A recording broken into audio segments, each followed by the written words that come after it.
Hermanos, que el Señor los bendiga. ¿Cómo están todos? Felices, contentos, ¿verdad? Nos gozamos en los cantos.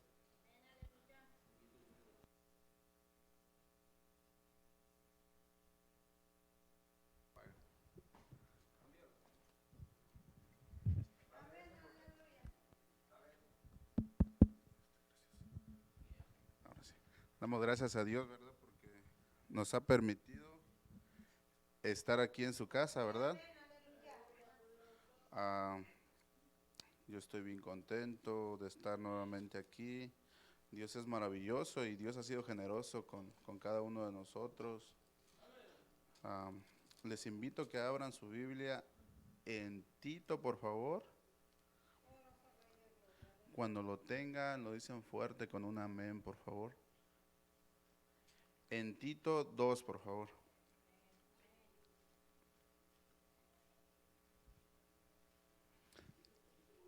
Tito capítulo 2, por favor. Muy bien. La palabra de Dios se lee honrando al Padre, al Hijo y al Espíritu Santo. Dice, pero tú habla lo que está de acuerdo con la sana doctrina, que los ancianos sean sobrios, serios, prudentes, sanos en la fe, en el amor, en la paciencia. Las ancianas asimismo sean reverentes en su porte, no calumniadoras, no esclavas del vino, maestras del bien, que enseñan a las mujeres jóvenes a amar a sus maridos y a sus hijos, a ser prudentes, castas, cuidadosas de su casa, buenas, sujetas a sus maridos, para que la palabra de Dios no sea blasfemada, exhortando asimismo a los jóvenes a que sean prudentes, presentándote tú en todo como ejemplo de buenas obras, en la enseñanza mostrando integridad, seriedad, palabra sana y reprochable, de modo que el adversario se avergüence y no tenga nada malo que decir de vosotros, exhortando a los siervos a que se sujeten a sus amos, que agraden en todo, que no sean respondones, no defraudando, sino mostrándose fieles en todo, para que en todo adornen la doctrina de Dios nuestro Salvador. Porque la gracia de Dios se ha manifestado para salvación a todos los hombres, enseñándonos que renunciando a la impiedad y a los deseos mundanos, vivamos en este siglo sobria, justa y piadosamente, aguardando la esperanza bienaventurada y manifestación gloriosa de nuestro gran Dios y Salvador Jesucristo, quien se dio a sí mismo por nosotros para redimirnos en toda iniquidad y purificar para sí un pueblo propio celoso de buenas obras. Esto habla y exhorta y reprende con toda autoridad. Nadie te menosprecie. Amén. Pueden tomar asiento, hermanos. Pues el libro de Tito es muy corto, ¿verdad? Yo creo que ya la mayoría lo ha de haber leído, bueno, al menos, eso creo, ¿verdad?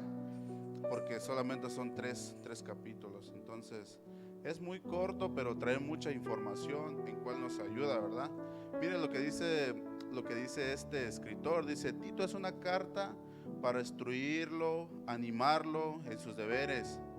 La epístola es corta, con solo 3 capítulos, pero condensa en su corta extensión una gran cantidad de instrucción, abarcando doctrina moral, disciplina. Mire lo que decía Martín Lutero de esto, dijo, esta es una epístola corta, pero una quintuasencia de la doctrina cristiana, y compuesta de tal manera que contiene todo lo necesario para el conocimiento y la vida cristiana. Entonces, pues esta carta del apóstol Pablo dirigida hacia Tito, ¿verdad? Pues nos va a ayudar bastante. Así como cuando yo la estuve leyendo, la estuve estudiando, pues me habló mucho a mi vida. Así espero que también en Cristo Jesús, ¿verdad? Que nos ayude a la vida de cada uno de nosotros. Porque a veces nos preocupamos tanto en nuestros deberes que se nos olvida, en nuestros deberes en la vida cotidiana, que se nos olvida lo que es ser un cristiano, ¿verdad? Y fíjense cómo cómo Pablo se está refiriendo a Tito, ¿verdad? Y pues Tito fue un fiel seguidor de Cristo, probablemente es bautizado por Pablo, ¿verdad? Y Tito fue dejado en la isla de Creta para que organizara las iglesias. Entonces, aquí en esta carta vemos también cómo Dios nos instruye a cada uno, ¿verdad? Cómo Dios va acomodando las cosas en su obra. Entonces, pues aquí vemos que nosotros no estamos solos, siempre está Dios presente. Miren el amor con que Pablo se refiere a Tito. En 2 de Corintios 7:6 dice: pero Dios, que consuela a los humildes, nos ha consolado con la venida de Tito. Entonces Pablo se refería a Tito de una manera muy amorosa, ¿verdad? Así nosotros, con cada hermano que llega a nuestras vidas, que llega a la congregación, si ese hermano se comporta, si ese hermano sigue fiel a la palabra de Dios, probablemente la mayoría sí se va a referir a ese hermano, ¿verdad? Pero ¿qué es lo que pasa cuando empezamos a meter contiendas, problemas en nuestra propia iglesia? Entonces pues ahí ya se viene a distorsionar todo, ¿verdad? Y pues sabemos el proceso que pasa cada uno. Es diferente, pero la meta es para todos igual, es la misma, ¿verdad? Y pues Tito, él tenía una gran responsabilidad, ¿verdad? Organizar a las iglesias, el cómo hablarles, y pues él era nuevo, ¿verdad? Entonces Pablo lo está instruyendo cómo debe de ser, cómo se debe de referir a ellos. Miren aquí en el capítulo 1 dice: pero tú habla lo que de acuerdo con la sana doctrina, que los ancianos sean sobrios, serios, prudentes, sanos en la fe, en el amor y en la paciencia. Entonces aquí fíjense cómo nos está hablando, ¿verdad? A veces traemos muchas cargas encima, o los ancianos, ¿verdad? Más que nada traen muchas cargas encima, tanto con la familia, hijos, nietos. Pero déjenme decirle que pues no están solos, Dios está con ustedes. Y si Dios los ha resguardado hasta aquí, pues es claramente por un ejemplo a seguir, ¿verdad? Entonces yo me preguntaba a sí mismo y me decía, ¿verdad? Veo cómo los ancianos sirven a la iglesia, cómo se esfuerzan, aunque han pasado muchos años, ¿verdad? Entonces nosotros que apenas vamos empezando, tenemos que dar mucho más, tenemos que esforzarnos mucho más. Aparte de que tenemos más fuerzas en ese sentido, ¿verdad? Humanitario se podría decir, porque en lo espiritual sabemos que pues ellos tienen una gran fortaleza, ¿verdad? Entonces, pues aquí Tito, en la carta a Tito, Pablo se está refiriendo cómo debe de hablarles también a los ancianos. Entonces aquí nos muestra también cómo nosotros tenemos que guardar respeto hacia ellos, cómo nos debemos de referir hacia ellos. A veces llegamos estresados del trabajo, a veces traemos todavía las cargas de la semana aquí a la iglesia, ¿verdad? Porque la mayoría venimos cargados del estrés del trabajo, del ambiente, del smog, de todo, ¿verdad? Y a veces no venimos muy contentos, que digamos. Pero pues estar aquí en la casa de Dios, el servirle a Dios, es un privilegio, hermanos. Es un privilegio que no muchos tienen. Es un privilegio que ya no muchos tuvieron esa oportunidad de estar aquí, ¿verdad?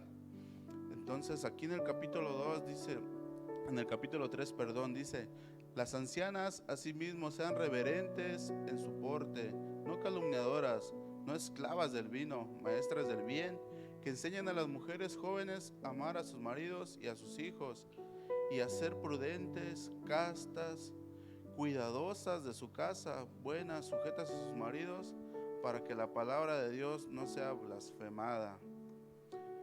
Pues aquí les está dando una responsabilidad también muy grande a las ancianas, ¿verdad?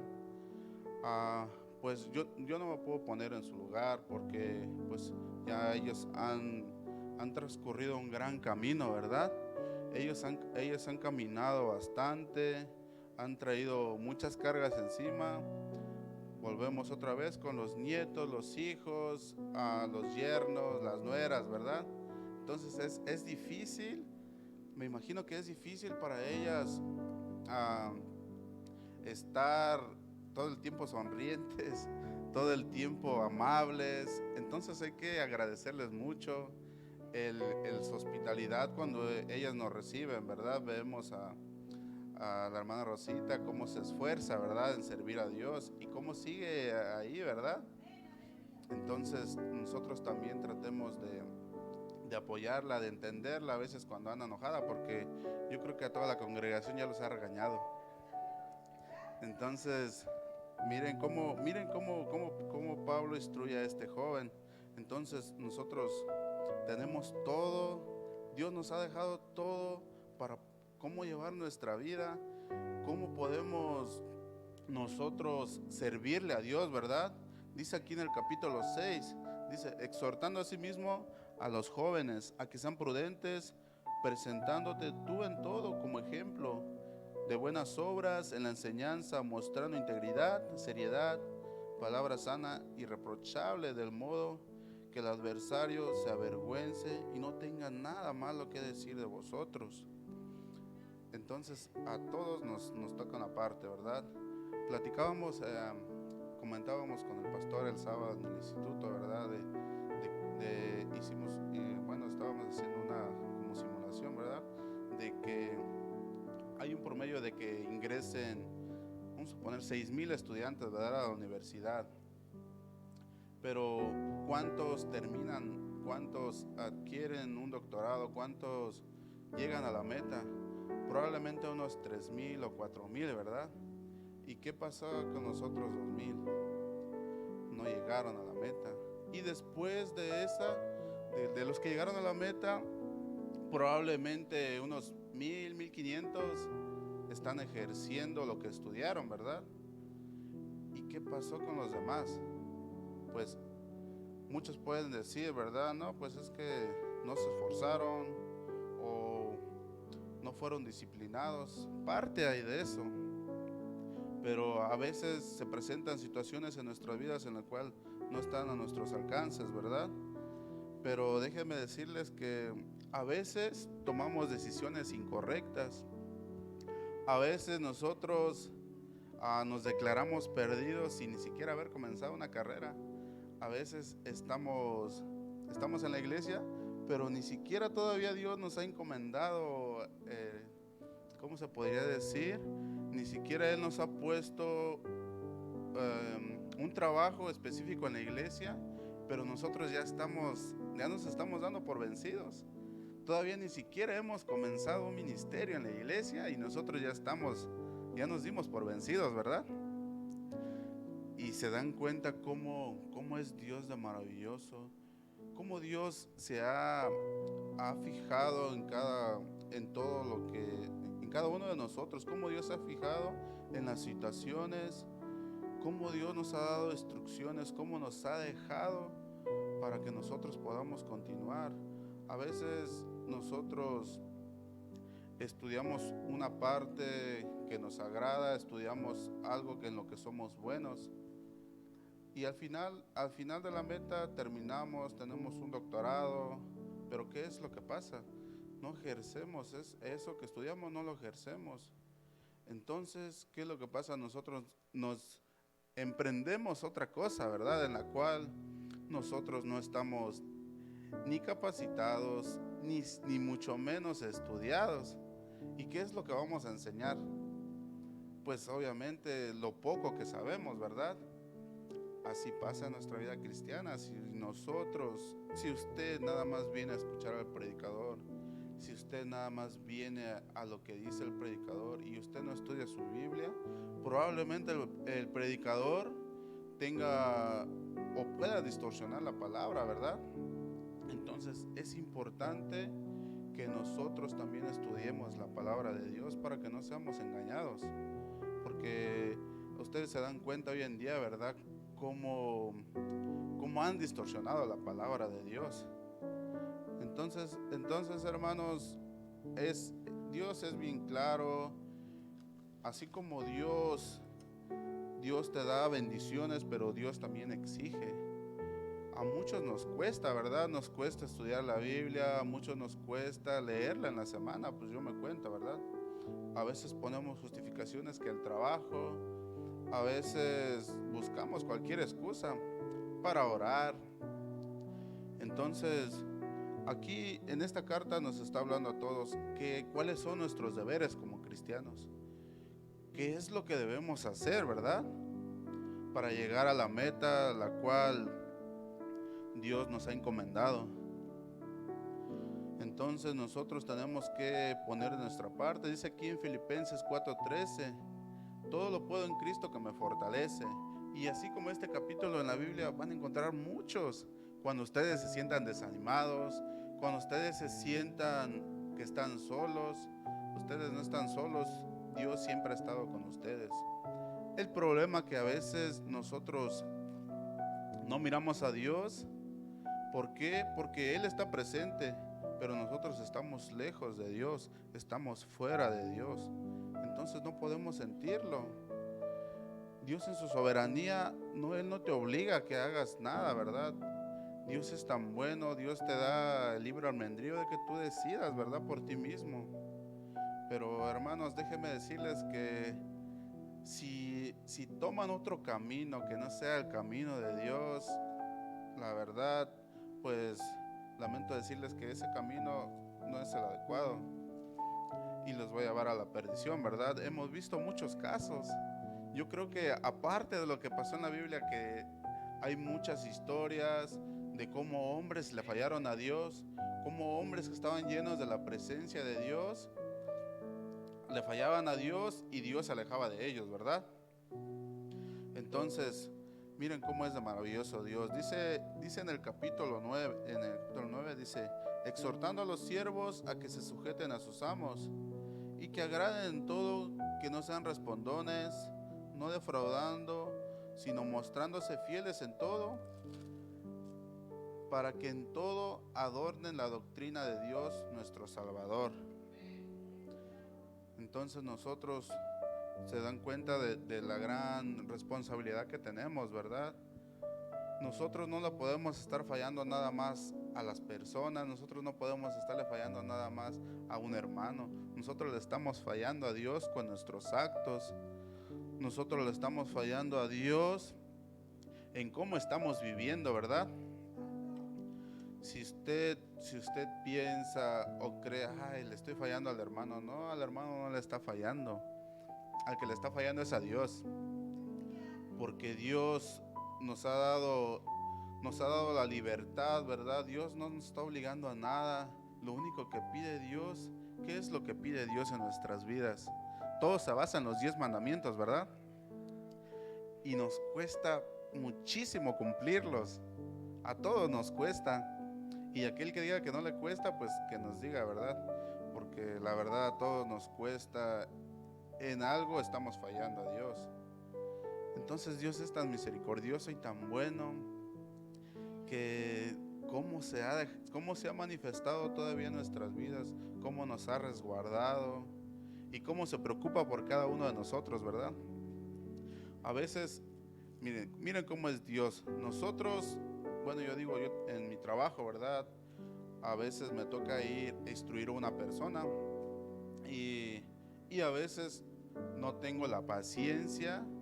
Le explico una vez, le explico 2 veces, a la tercera ya no le tengo la paciencia y a veces le digo a Dios, Dios mío, dame paciencia, ¿verdad? Para enseñarle, a lo mejor no le estoy enseñando de la manera correcta. ¿Se imaginan si Dios reaccionara como nosotros, que nos desesperamos por cualquier cosa, que nos desesperamos por cualquier cosita que pase en nuestras vidas, o si no pasa el bus rápido, o si se tarda mucho en la tienda, o si está cayendo nieve, todos nos molestamos? Cómo Dios nos ha tenido paciencia, cómo Dios en su amor y su misericordia no se ha deshacido de nosotros, ¿verdad? Pero hermanos, nosotros no podemos estar jugando con Dios. Nosotros no podemos estar jugando siempre al cristiano, ¿verdad? Porque ya muchos de ustedes saben, y los que han leído y los que no, pues van a tener que ponerse a leer, ¿verdad? Ya estamos en los últimos tiempos. Dios nos está dando todavía otra oportunidad. Y pues ustedes véanse a sí mismos, ¿verdad? En su interior, cómo están delante de Dios, cómo es que se están presentando a Dios. Dios todavía nos da otra oportunidad esta noche de enmendar nuestros caminos, de hacer un pacto con Él, no una promesa, porque una promesa es diferente, como decía el pastor, ¿verdad? Una promesa es diferente. Bueno, un compromiso es diferente a una promesa. Entonces nosotros tenemos que comprometernos, tenemos que prometerle a Dios que vamos a servirle, que vamos a esforzarnos por cumplir sus mandamientos, que vamos a esforzarnos por no fallarle, ¿verdad? Tenemos un manual enorme. Todos tienen una Biblia, ¿verdad? Ya hoy en día es muy raro la persona que no tenga una Biblia. Es muy raro la persona que diga que no se le ha hablado de las buenas nuevas, ¿verdad? De ser salvos. Entonces la mayoría ya nos han hablado. Pero ¿qué es lo que pasa? Nos hablan, pero nosotros nos entra por este oído y nos sale por el otro, ¿verdad? ¿Qué es lo que pasa? Ahorita estamos escuchando la predicación.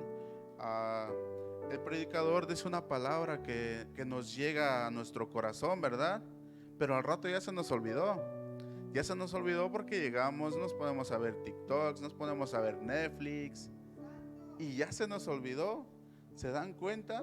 Si usted no se llena de la palabra de Dios, si usted no se llena de la presencia de Dios, créame que es difícil que Dios obre en usted, a pesar de la misericordia que Dios ha tenido. Dice aquí en el 11, dice, porque gracia de Dios ha manifestado para salvación a todos los hombres, enseñándonos que renunciando a la impiedad y a los deseos mundanos, vivamos este siglo sobria, justa y piadosamente. Miren cómo nos está diciendo que vivamos, ¿verdad? No nos está diciendo cada quien haga lo que quiera, ¿verdad? Y nos está hablando a todos, me habla también a mí. Aquí no distingue a todos. Ustedes acabamos de leer, ¿verdad? Jóvenes, ancianos, ancianas, a todos. Entonces la palabra de Dios es muy clara, hermanos. La palabra de Dios es muy clara, pero pues a veces somos tan necios que pues esa palabra no es para mí, ¿verdad? No, esa palabra es para el hermano. Es para el hermano que no vino. Pero en realidad es para cada uno de nosotros. Dios quiere que nos pongamos a cuentas con Él. Dios quiere que nos devolvamos a Él, ¿verdad? Cada uno sabe en la situación que está. Cada uno sabe cómo está delante de Dios. Aquí en la congregación podemos estar pues todos sonriendo. Todos podemos estar felices, ¿verdad? Pero en su corazón, ¿realmente está feliz? ¿Realmente tiene ese amor de Dios en su corazón? Porque si no es así, créame que usted está llevando una muerte y muy fea, ¿eh? Porque pues le cuesta venir a la iglesia, le cuesta adorar a Dios, le cuesta leer la palabra, le cuesta levantarse a orar, le cuesta ayunar. Entonces, ¿qué hay de cristiano? ¿Cuál es la vida que usted le está enseñando a sus hijos? ¿Cuál es la vida en la cual usted está guiando a sus hijos? Porque créame que los jóvenes, los niños, pues ellos están mirando cómo llevamos nuestras vidas, ¿verdad? Y pues claramente usted es su ejemplo a seguir. Entonces nosotros tenemos que pedirle a Dios sabiduría, tenemos que pedirle entendimiento para cómo enseñar a nuestros hijos, para cómo instruirlos. Entonces, hermanos, tenemos mucho de dónde agarrarnos. Tenemos aquel que diga, pero es que ¿cómo lo voy a hacer? No sé cómo lo voy a hacer. Aquí tiene el manual, todo lo tenemos. Entonces no hay justificación de cómo estemos instruyendo a nuestros hijos, de cómo estemos reaccionando a los sucesos que pasan en nuestras vidas, ¿verdad? Dice aquí en el capítulo 3, dice, guardando la esperanza bienaventurada y manifestación gloriosa de nuestro gran Dios y Salvador Jesucristo, a quien se dio a sí mismo por nosotros para redimirnos de toda iniquidad y purificar para sí un pueblo propio, celoso de buenas obras. Fíjense, Dios es tan maravilloso, ¿verdad? Dios a usted le dio una vestidura limpia, Dios le dio una vestidura impecable, ¿verdad? El único deber de usted es cuidar de esa vestidura que Dios le dio, en no mancharla con el odio, con el rencor, con los chismes, con el adulterio, ¿verdad? Con los engaños. ¿Qué es lo que pasa cuando usted engaña a alguien? Pues esa persona ya no vuelve a hacer lo mismo, ¿verdad? Esa persona ya va a tener desconfianza, esa persona probablemente ya no va a creer en usted. ¿Se imaginan si Dios se pusiera en el lugar de nosotros? ¿Ustedes creen que Dios, si Dios fuera igual que nosotros, Dios todavía nos va a creer? En cuanto le lloramos y nos tiramos aquí en el altar y le pedimos perdón y le decimos que no lo vamos a volver a hacer, pero lo hemos hecho 1, 2, 3, 4, 20, 100, hasta más veces, ¿verdad? ¿Ustedes creen que si Dios fuera como nosotros, Dios nos va a creer? Pero Dios es tan misericordioso, Dios es tan bueno que Dios todavía le cree. Dios todavía confía en usted. Dios todavía está esperando que usted se devuelva de ese camino, ¿verdad? Entonces nosotros, hermanos, tenemos una gran tarea. Nosotros tenemos una misión en la cual no estamos solos, en la cual Dios está con cada uno de nosotros. Entonces no se sienta solo, usted no tenga miedo. Si en su trabajo, hábleles de la palabra de Dios, hábleles de las buenas nuevas, hábleles de la salvación. En la calle donde usted ande, usted no tenga miedo, no le dé vergüenza. Porque Dios es tan maravilloso, Dios es tan bueno, que créame que cuando usted esté hablando a esa persona, Dios no lo va a dejar solo. Y usted no puede decir, hermano, pero es que yo no sé nada de la Biblia. Oh, pues si no sabe nada de la Biblia, pues empiece con un capítulo, empiece a leer algo, ¿verdad? Empiece a leer los salmos, empiece en las epístolas. Entonces, si usted no ha empezado, es tiempo de empezar. Porque dice su palabra de Dios, mi pueblo no se está perdiendo por falta de fe, sino por falta de conocimiento. Y eso es cierto, hermanos. Eso es cierto porque nos dejamos guiar por falsas doctrinas, nos dejamos guiar por muchos que nos leen la palabra distorsionadamente, ¿verdad? Entonces nosotros tenemos que poner de nuestra parte, nosotros tenemos que pedirle a Dios que nos ayude a discernir lo bueno y lo malo, que aunque sabemos de sobra, ¿verdad?, cuáles son las cosas malas, sabemos de sobra en qué estamos mal, sabemos de sobra el camino que tú estás llevando. Entonces la palabra de Dios es muy clara. O estás con Dios o estás en contra de Dios, ¿verdad? Y créeme que si usted está en contra de Dios, créeme que vaya a la de perder. Y pues la verdad nadie quisiera estar en sus zapatos de esa persona que esté en contra de Dios, ¿verdad? Porque va a perder. Entonces, rectifiquemos nuestras vidas. Les voy a dar una pequeña reflexión. Miren, aquí dice este escritor, ¿verdad? Dice, vas caminando con tu taza de café y de repente alguien pasa, te empuja y hace que se te derrame el café por todas partes. Pregunta, ¿por qué se te derramó el café? Respuesta, dice, porque alguien me empujó. Respuesta equivocada. Derramaste el café porque eso tenías en tu taza. Si hubiera sido té, hubieras derramado té. Lo que tengas en la taza es lo que vas a derramar. Igual pasa cuando la vida te sacude. Seguro pasará. Lo que sea que tengas dentro de ti, eso vas a derramar. Lo que vas lleno es lo que saldrá de ti y salpicarás a todos. Puedes ir por la vida fingiendo que tu taza está llena de virtudes, amor de Dios, pero cuando la vida te empuja, vas a derramar lo que en realidad tengas en tu interior. Dios sabe lo que hay en tu taza. Así que esta pregunta, ¿qué hay dentro de mi taza? Cuando la vida te empuje, ¿qué voy a derramar? Amor, gozo, paz, humildad, paciencia, fe, temblanza, amargura, maldición, malos pensamientos, miedos. En esta reflexión, hermanos, primero me identifico a mí mismo, ¿verdad? Y analizo qué es lo que hay realmente dentro de mí, en qué estoy llenando realmente mi taza, ¿verdad? Si de la palabra de Dios, si del odio, si del rencor. ¿De qué estás llenando tu taza? ¿O de qué la traes llena tu taza, verdad?